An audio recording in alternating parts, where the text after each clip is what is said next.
Dili gid siya mo work. Pero mo work ang yang Siri. Hey Siri. Dili na gyud siya mo work. Akong phone kay di na mo work ang yang screen. Karas na ang yang screen.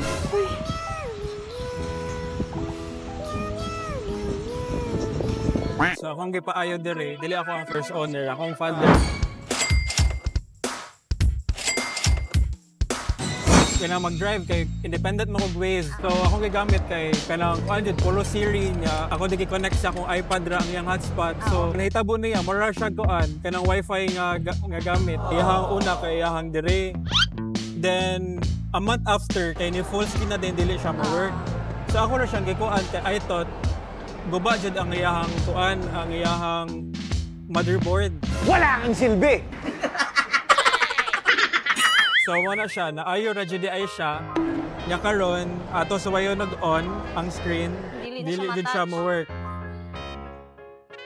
So mao lang phone ni sir guys, di siya ma-touch. Pero mo work ang yang Siri. Hey Siri. Hey Siri. Dili na gyud siya mo work. Masakit na ba sintido mo sa kakaisip kung saan papaayos CV mo?